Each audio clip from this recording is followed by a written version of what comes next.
different views. Well, I certainly hope John McCain and Sarah Palin are watching this particular event this morning, because if they would like to have equal time on voting, then they should now know that it's been 15 minutes. Yeah, what they should do. Voting, and I mean, let's face it, guys. Let's call it what it is here. This is very good timing on behalf of the Barack Obama camp and Joe Biden in the morning hours to have FaceTime. We didn't think that Barack Obama was going to be on our show today, and now we are very surprised to hear that.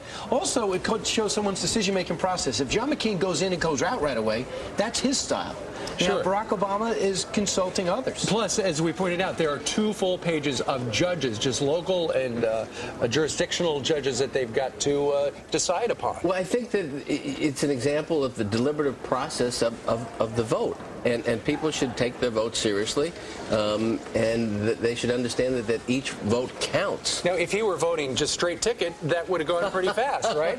Well, I'm sure he's voting a straight ticket. I don't think there's any doubt that he's diverging from the Democratic ticket. So you're right, it should take a little bit of shorter time, but there may be some propositions on that ballot. And if he has questions, he can about a provisional voting ballot. All he's got to do is turn around, because it's printed right there on the wall behind him. I think he's ably and well registered. I don't think there'll be a provisional ballot for Senator Obama. And of course, he was a law professor, and he taught a lot of this. Well, he was a constitutional law professor, and he also understands better than any candidate, really, maybe next to Bill Clinton in the last 50 years, electoral politics. Community organizer in Chicago, registered hundreds of thousands of new African-American voters in Chicago in the early 1990s. So he understands the ins and outs, was an advisor to the election of the now governor of Illinois, and so he's had tremendous, I think he's finishing up. And there he is. A quick point to the left, hey there. And now it's going to be outside, and I wonder if he's going to say anything to the cameras, because he knows they're there. He's walking up, saying, should I talk right over here? Shaking some hands of some poll workers as well. Yeah. And you know, the poll workers in America, they're the backbone of this country. They're really not recognized. They're not paid enough. And a lot of them are volunteers. And a lot of them are volunteers, and they work a very long day. Think about this, too. Early voting.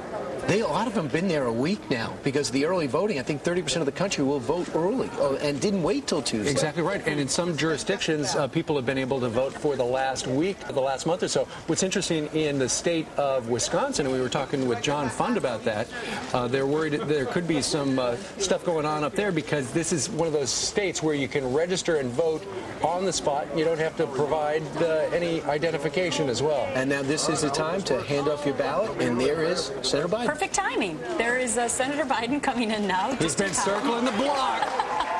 Waiting for him for Barack Obama to be completed, so that Joe Biden now will get the appropriate FaceTime. Yeah, there's his mom. Coordinated, do you? And there's his mom.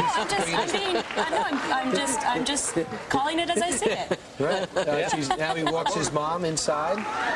And the crowd is wild, because their man could be vice president of the United States. And once again, you know what? You got to hand it to the Obama campaign. They obviously have choreographed this so that as soon as the senator from Illinois had concluded his voting, he knew that if Joe Biden stepped out of his armored vehicle, that we would take the picture and we would split it. And right now, during this very critical time on morning television, as many people going to work or deciding who they, for the undecideds, you see this picture right here, you hear the cheering, you see the handshaking, you think, maybe I should vote for that.